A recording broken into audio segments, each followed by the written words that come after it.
Dalam hamparan sejarah Nusantara, satu nama bersinar terang, Gajah Mada. Dia bukan hanya seorang Mahapati dari Kerajaan Majapahit pada abad ke-14, tetapi juga sebuah legenda yang terus dikenang dalam khazanah budaya Indonesia. Kehebatan Gajah Mada terletak pada strategi perangnya yang brilian dan kekuatan militer yang mempesona. Ini memungkinkannya untuk memperluas wilayah kekuasaan Majapahit hingga ke pelosok Nusantara. Namun, di balik kejayaannya, tersembunyi kisah dramatis kekalahan yang mengukir namanya dalam sejarah. Gajah Mada, sang pencetus Sumpah Palapa, memegang peran sentral dalam masa keemasan Majapahit di bawah pemerintahan Raja Hayam Wuruk. Misi utamanya adalah menyatukan seluruh Nusantara di bawah Panji Majapahit. Namun, di tengah jalan, ia menemui penantangnya yang tangguh. Sunan Bejagung Lor, atau lebih dikenal sebagai Syekh Abdullah Asy'ari, seorang wali dengan keahlian luar biasa, muncul sebagai penantang Gajah Mada, berpusat di desa Bejagung, Semanding, Tuban. Sunan Bejagung Lor bukan hanya seorang penyebar agama Islam, tetapi juga ahli dalam ilmu gaib yang menakjubkan. Pertarungan antara Gajah Mada dan Sunan Bejagung Lor bermula dari perintah Raja Majapahit untuk menjemput Putri Kusumawardhani, yang diinginkan sebagai penerus tahta. Namun, sang raja menentang ketika putrinya hendak berguru kepada Sunan Bejagung Lor. Ketika Gajah Mada tiba di Bejagung untuk menjemput Putri Kusumawardhani, konflik pun tak terhindarkan. Dengan pasukan gajahnya, ia menyerang padepokan Sunan Bejagung Lor.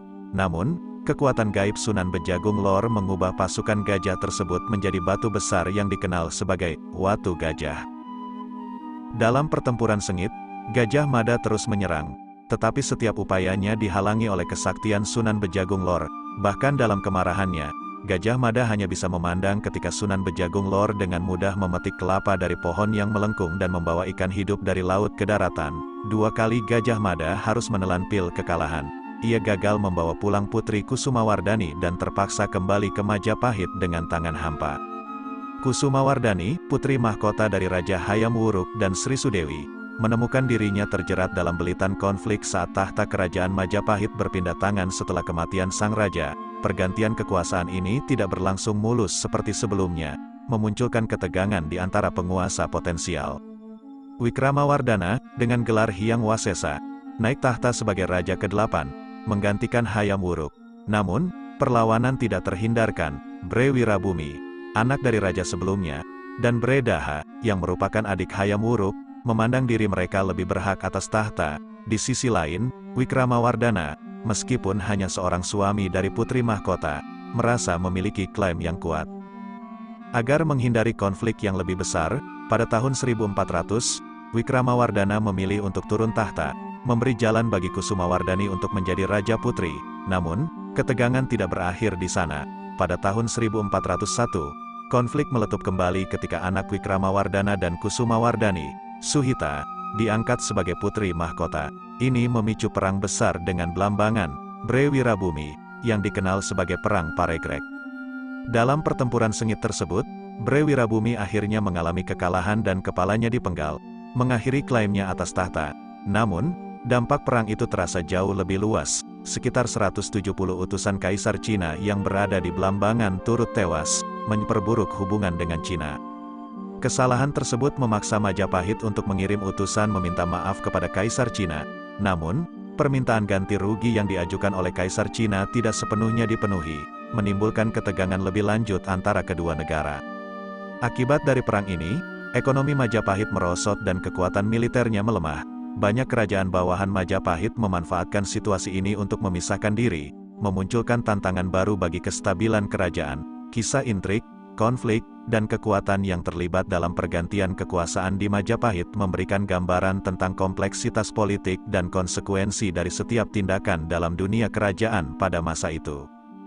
Dalam aliran sejarah yang kaya, cerita Kusumawardhani, putri Raja Hayam Wuruk, dan perjalanannya menuju pencerahan agama Islam bersama Sunan Bejagung Lor, menonjol sebagai salah satu titik terang. Sunan Bejagung Lor, juga dikenal sebagai Syekh Abdullah Asy'ari, adalah figur sentral dalam perjalanan rohani Kusumawardhani, membawa kita pada sebuah kisah yang memikat. Sunan Bejagung Lor, seorang wali Allah yang hebat, memiliki pengaruh besar dalam menyebarkan ajaran Islam di tanah Jawa, meskipun tantangan besar menanti, termasuk mengajar seorang putri bangsawan tentang agama yang berbeda dari mayoritas. Sunan Bejagung Lor tegar dalam misinya. Kusumawardhani terpesona oleh ajaran Islam. Mencari guru yang tepat untuk memahami lebih dalam, dia diarahkan oleh ayah Sunan Bejagung Lor, Syekh Jumadil Kubro, untuk belajar kepada Abdullah Asy'ari. Dengan tekad yang kuat, Kusumawardhani akhirnya menemukan Sunan Bejagung Lor di desa Bejagung, tempat di mana keajaiban perjalanan spiritualnya dimulai. Di bawah bimbingan Sunan Bejagung Lor, Kusumawardhani menyelami ilmu agama Islam setiap hari di Padepokan. Dengan kesabaran dan ketekunan, dia akhirnya menguasai ajaran tersebut sepenuhnya, memperoleh kepercayaan penuh dari Sunan Bejagung Lor. Sebagai pengakuan atas prestasinya, Kusumawardhani diberi tanggung jawab untuk memimpin Padepokan yang sebelumnya dipimpin oleh Sunan Bejagung Lor.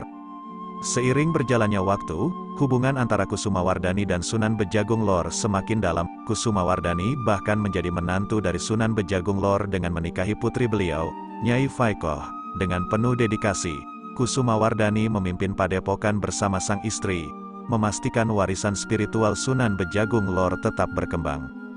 Makam Syekh Abdullah Asy'ari atau Sunan Bejagung Lor menjadi saksi bisu dari perjalanan spiritual yang luar biasa ini.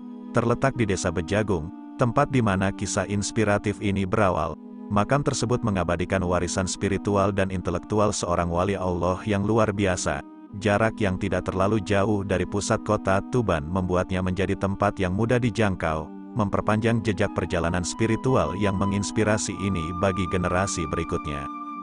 Tuban, dengan segala keunikan dan kekayaannya, adalah bagian tak terpisahkan dari Kerajaan Majapahit.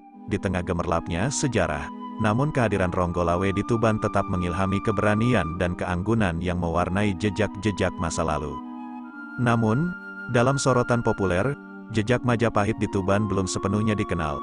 Meskipun begitu, dua lokasi misterius, Goa Suci dan Watu Gajah, menanti untuk dijelajahi dan dipahami oleh dunia. Misteri Goa Suci, peninggalan keagungan Majapahit di Tuban. Situs Goa Suci, yang terletak di Dusun Suci, Desa Wangun, Kecamatan Palang, Kabupaten Tuban, merupakan salah satu cagar budaya yang paling menggoda di kawasan ini. Ditemukan pada tahun 1970. Gua ini menyimpan rahasia-rahasia kejayaan Majapahit yang belum sepenuhnya terkuak. Dengan arsitektur yang memikat dan seni pahatan yang menakjubkan pada bebatuannya, Goa Suci memanjakan mata dan jiwa para pengunjung. Seperti cerita-cerita kuno yang beredar, gua ini menyimpan ruang-ruang tersembunyi yang mungkin dulu digunakan untuk keperluan-keperluan khusus. Pahatan-pahatan pada dinding gua mencerminkan keindahan seni Majapahit yang telah lama hilang. Misteri Watu Gajah, legenda dan realitas yang bersilangan. Watu Gajah, terletak di lapangan Watu Gajah, Desa Bejagung, Kecamatan Semanding, Kabupaten Tuban, menyimpan misteri yang tak kalah menariknya. Bentuk-bentuk batu yang menyerupai gajah, menghadirkan kesan mistis yang melekat pada tempat ini. Menurut cerita rakyat, Watu Gajah adalah saksi bisu dari keajaiban Sunan Bejagung yang mengubah pasukan gajah menjadi batu. Meskipun belum ada bukti resmi yang mengonfirmasi kisah ini, kepercayaan masyarakat setempat terhadap mitos ini tetap kuat dan mengundang rasa ingin tahu akan sejarah yang tersembunyi dalam kesunyian dan keagungan.